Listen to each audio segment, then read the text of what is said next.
I remember just laying in a fetal position for a couple of days after that, just empty. I got into the party scene probably in 6th grade actually, and made me happy, and escalated pretty quickly after that, and got into the heavier drugs as time went on. Wound up meeting this guy who was 10 years older than me, and he got me pregnant. And I just remember the first thing him saying to me was, "You're gonna have an abortion, right?" There's that back of my mind that wanted to think about the baby, you know, at that point, having fingers and toes and heartbeat and all of that, but I just shoved it down, and I just wouldn't really allow myself to think about it because in my head I was thinking about myself. So I borrowed the money from a friend and went in to have the abortion. I remember just laying in a fetal position for a couple of days after that, just empty. I just got into heavier drugs, you know, and I would stay up 7 days at a time without eating or sleeping, and jail is where I actually went to find freedom because that was where I finally surrendered to God. I think I was in the middle of scanning an MRI when the HR director that knows me and my story came down and asked me if I would be willing to talk to another woman that worked there.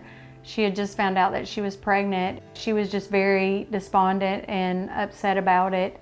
And she just asked me if I would be willing to speak with her, which I told her yes, I would definitely be willing to do that. So we walked up to her office where they were already up in the conference room. So I really, you know, I didn't really know what I was gonna say. It was just kind of one of those walking in and saying, "Okay, God, like speak through me. I don't really know what to say, but I'll say it." So I was just able to share my story with her and to encourage her and tell her how much that I did regret it and how much that I did think about it still, you know, almost 20 years later, and about the support that I found out I would have had even when I thought I had none.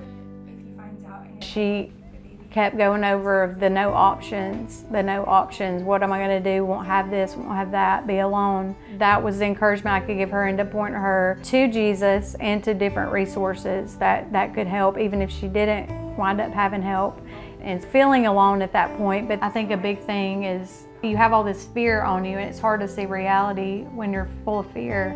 She allowed me to pray with her, told me that she was leaning towards keeping her baby. Probably 3 months later that I happened to see her at work, and I could tell that she was pregnant. So, because I didn't want to ask her, but when I did see she was pregnant, and I was so excited, and you know, she showed me pictures of her little girl at this point. I felt very elated. I almost wanted to say, "Oh, it's my baby."